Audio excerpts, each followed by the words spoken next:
عربوں کا ایک مشہور بت جو صفا اور مروہ کی پہاڑیوں پر پوجا جاتا تھا۔ یہ وہ بت تھے جس کو لوگوں نے اپنے ہاتھوں سے نہیں تراشے تھے، بلکہ یہ جیتے جاگتے حقیقی انسان تھے۔ انہوں نے خانہ کعبہ کے اندر ایسا کیا جرم کیا تھا کہ اللہ نے انہیں ایسا عذاب دیا جو آنے والوں کے لیے عبرت کا نشان بن گئی۔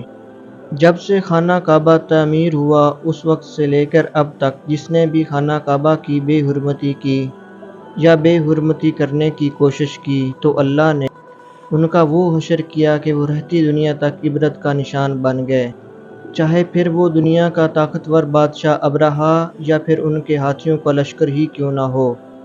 اس کے علاوہ تاریخ میں کئی ایسے واقعات ملتے ہیں جس نے کعبہ کی بے حرمتی کی اور اللہ نے ان کو دردناک عذاب دے کر تباہ کر دیا۔ اس کی ایک مثال اصاف و نیلہ ہے۔ اصاف بن یالا اور نیلہ بنت زید۔ سراسر یہ قبیلہ بن جرم کے ایک مرد و زن تھے۔ نیلہ ایک خوبصورت اور حسین لڑکی تھی جو اپنے قبیلہ میں یمن کے کسی علاقے میں رہا کرتی تھی۔ یہ خوبصورت حسینہ قبیلہ بن جرم میں اپنے حسن کی نمائش کیا کرتی تھی۔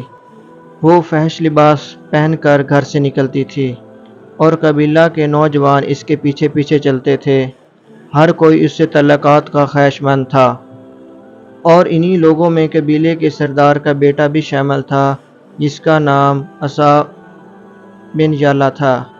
اصاف اور نیلہ آپس میں محبت کر بیٹھے اور یہ محبت بہت جلد خباثت میں بدل گئی۔ انہوں نے آپس میں ناجائز تعلقات قائم کر لیے اور جب کبھی موقع ملتا یہ زنا میں مجروح ہو جاتے۔ اس طرح یہ سلسلہ یوں ہی چلتا رہا۔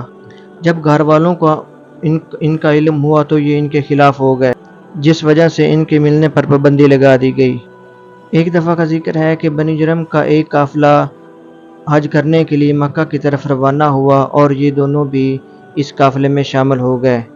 یہ قافلہ مکہ پہنچا اور حج کے ایام تھے تو ایک دفعہ ایک روز کعبہ میں لوگوں کی تعداد بہت ہی کم تھی اور آس پاس کوئی بھی موجود نہ تھا، لہذا شیطان نے ان کے دلوں میں وسوسہ ڈالنا شروع کر دیا اور یہ دونوں کعبہ خانہ میں داخل ہو گئے اور تنہائی کے عالم میں زنا کرنے لگے۔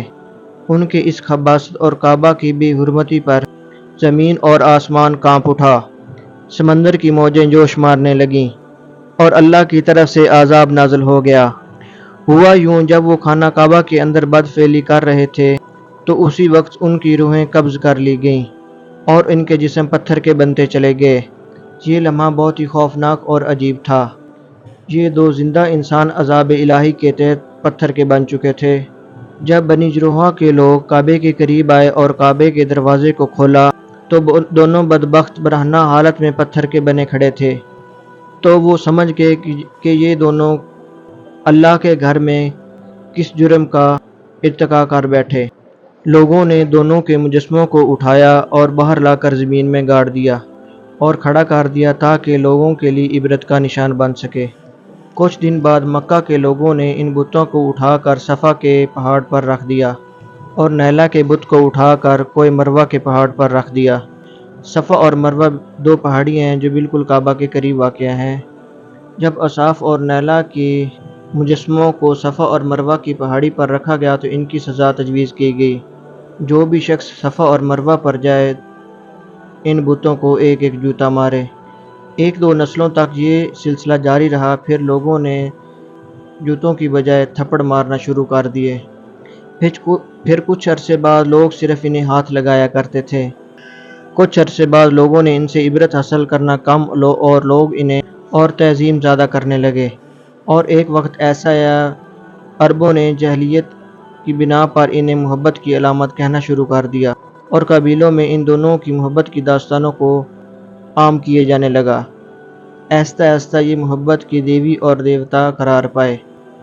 5ویں صدی تک اصاف اور نیلہ کے ان بتوں کو بڑے بتوں میں شمار کیے جانے لگا کیونکہ لوگ آگے سجدہ کیا کرتے تھے اور قربانی بھی چڑھاتے تھے۔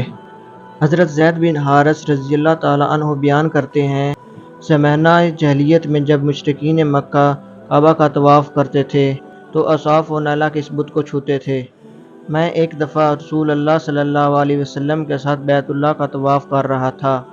جب میں ان بتوں کے پاس سے گزرا تو میں نے ان کو چھوا۔ اس پر آپ صلی اللہ علیہ وسلم نے مجھے ان بتوں کو چھونے پر منع کیا۔ میں نے اپنے دل میں کہا کہ ان بتوں کو چھونے سے ہوتا کیا ہے، اس لیے دوبارہ اس کو چھوا، تو اس پر آپ صلی اللہ علیہ وسلم نے دوبارہ ذرا سختی سے منع کر دیا اور فرمایا، کیا میں نے تم کو منع نہیں کیا تھا؟ حضرت زید بن حارث فرماتے ہیں، اللہ کی قسم اس کے بعد میں نے کبھی کسی بت کو ہاتھ نہیں لگایا، اور میں قسم کھا کر کہتا ہوں کہ نبی صلی اللہ علیہ وسلم نے کبھی کسی بت کو نہیں چھوا تھا، یہاں تک کہ اللہ نے آپ کو نبوت عطا فرما دی اور آپ پر وحی نازل ہونے لگی۔ ایک مرتبہ ہدایت کا سورج طلوع ہوا اور سارا خطہ جگمگا اٹھا۔ حضور پاک صلی اللہ علیہ وسلم نبوت کے عہدے پر فیض ہوئے۔ آپ صلی اللہ علیہ وسلم نے دعوت و تبلیغ کا کام شروع کیا۔ 10 ہجری میں جب اللہ نے دین اسلام کو غالب کیا اور حضور صلی اللہ علیہ وسلم نے مکہ فتح کیا تو آپ فتح کے بعد حرم شریف میں داخل ہوئے تو آپ نے اپنے چچا زاد بھائی حضرت علی کے ساتھ مل کر تمام چھوٹے بڑے بتوں کو توڑ ڈالا۔ آپ بت توڑتے جاتے اور یہ فرماتے جاتے کہ حق آ گیا، باطل مٹ گیا، بے شک باطل مٹ ہی جانا تھا، یہاں تک کہ خانہ کعبہ تمام بتوں سے پاک ہو گیا۔ پھر آپ صفا اور مروہ پر تشریف لے گئے تو پھر آپ نے اوصاف و نیلا کے ان بتوں کو اپنے مقدس ہاتھوں سے توڑ ڈالے۔ ہم نے دیکھا لوگوں نے صاف و نیلا کے بتوں کو صفا اور مروہ پر عبادت کے لیے رکھا، لیکن شیطان نے ان کو ایسا گمراہ کیا کہ وہ ان کی پوجا کرنے لگے۔ صرف یہی نہیں، زنا جیسے جرم جو کہ کعبہ کے اندر کیا گیا تھا، لوگ اس داستان کو فخر کے طور پر بیان کرنے لگے۔ ہونا تو یہی چاہیے تھا کہ لوگ ان پر لعنت کرتے، لیکن عربوں نے اس کو داستان عشق بنا دیا اور اوصاف و نیلا کو ایک رول ماڈل کے طور پر پیش کرنے لگے، اور آج کل ہمیں یہی حالات نظر آتے ہیں۔ اگر آج کل کوئی ایسا جرم کرے تو لوگ انہیں ہیرو کے طور پر ایز اے رول ماڈل پیش کرتے ہیں۔ فریڈم اور آزادی خیال، ہر طرح کی خباثت اور برائی کو خوبصورت انداز پیش کر کے بھرپور تائید کی جاتی ہے۔